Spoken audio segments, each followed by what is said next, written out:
है इस वक्त तक, किन किन को चेज कर रहे हैं आप? अच्छा एक बात कहूँगा गौरांग, कल आपने जो सुबह नाश्ता किया था IRCTC के लिए, 350 रुपये मिले कल उसमें, आज वो डाउन है थोड़ा सा। ये बताइए, वैसा ही कुछ अपने ब्रेकफास्ट में रोज शामिल कीजिए। एक वो हो गया। अच्छा एक बात और कह दूं, वो आपका वेज पुलाव अभी रह गया है, वीकेंड पे मेरी तबीयत ठीक नहीं थी, वो मैं ऑर्डर कर दूंगा, अगले वीकेंड मिल जाएगा आपको। अब बताइए AMC वाला कौन सा स्टॉक? हल्की सी भाप पर पक रहा है वीरेंद्र, तो उसको अच्छी तरीके से पकाइएगा। हम आप और शैलेंद्र जी सब मिल करके उसका लुत्फ उठाएंगे। तो मैं जल्दबाजी नहीं करूंगा। और नाश्ते में कल साधारण सा नाश्ता खाया था, आज नाश्ता भी हो गया और दोपहर की खाने की डकार भी खा ली हमने। तो ये जो आपने AMC की बात करी है, तो सूची के आधार पर सर्वोच्चम स्तर पर आएगा HDFC AMC, तत्पश्चात आएगा UTI AMC। निप्पॉन लाइफ पर हमारी जो सोच है वो थोड़ी विपरीत है। Okay. आप AMC क्षेत्र से आते हुए देख रहे हैं वीरेंद्र जी, यहाँ पर एक सौदा जुड़ता हुआ दिख रहा है आपको तेजी में, और वो है एनर्जी स्पेस से ही।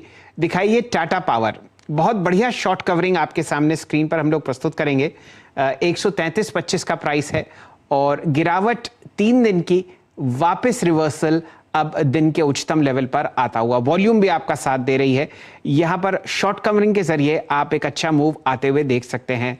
फ्यूचर्स का जो प्राइस है आपके सामने 2.1% ऊपर बढ़ता हुआ दिखेगा।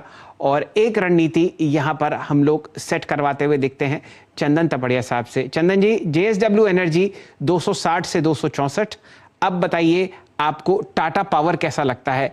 133.45 आपके सामने और बढ़िया डील्स यहां पर होती हुई।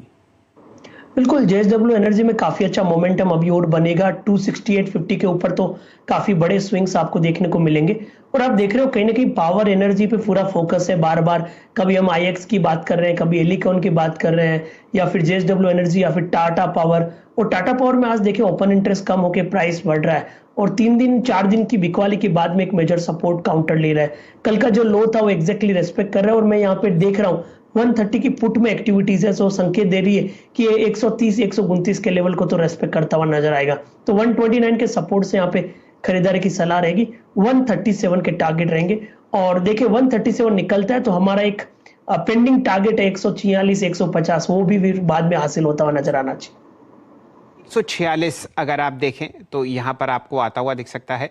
और पसंदीदा अगर ये काउंटर है लोगों का तो उनमें प्रकाश दीवान साहब हैं। गौरांग शाह साहब, आप कुछ रणनीति टाटा पावर पर सेट करना चाहते हो?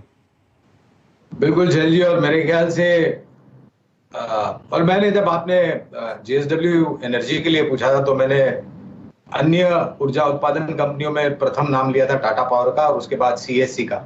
और हमारी खरीदारी के लिए टाटा पावर पर बहुत लंबे समय से, और हमारे जो लक्ष्य है वो 165 175 के है। ये मैं मध्यम अवधि की बात कर रहा हूँ। और लंबी अवधि में जो कारोबार की रणनीति खास करके सोलार एनर्जी को लेकर के और चार्जिंग स्टेशंस को लेकर के इन्होंने सामने रखी है, अगर जमीनी स्तर पर बखूबी रूप से इन्होंने अमल कर दिया तो ये 200 सवा 200 के पार भी जा सकता है।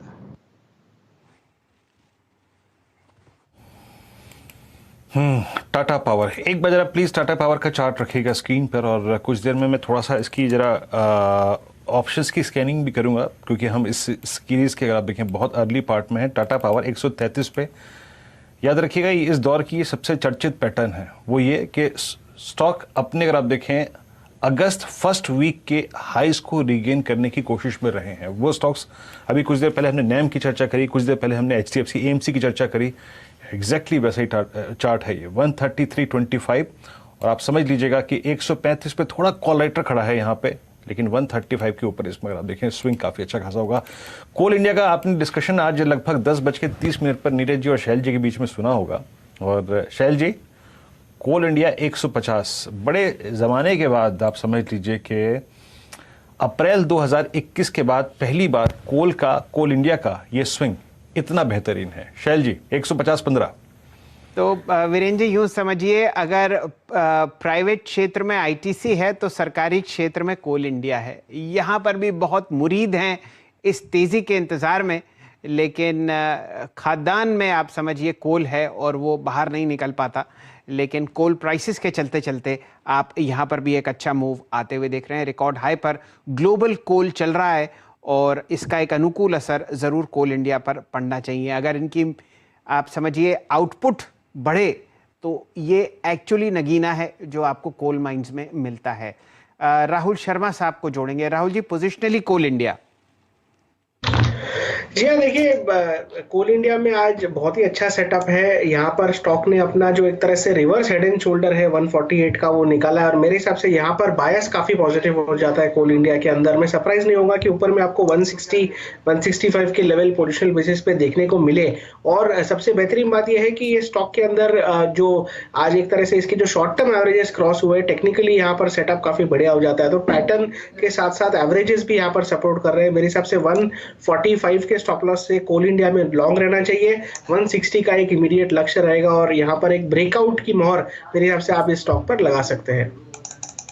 आज राहुल शर्मा साहब की तरफ से एक ब्रेकआउट की मोहर स्क्रीन पर लगती हुई, और वो भी कोल इंडिया जैसे शेयर पर जहां पर बहुत उम्मीदें हैं सरकार को और खासकर इकोनॉमी को। कोल शॉर्टेजेस आपको थर्मल पावर प्लांट्स में होती हुई दिखेंगी। अक्सर ये कहा जाता है कि 30 दिन का आप कोल रखते हैं एक थर्मल पावर प्लांट पर, और अब कई ऐसे प्लांट्स हैं जहां पर आपको 20 दिन से कम का आपको कोल दिखेगा। इंपोर्ट्स बढ़ते हुए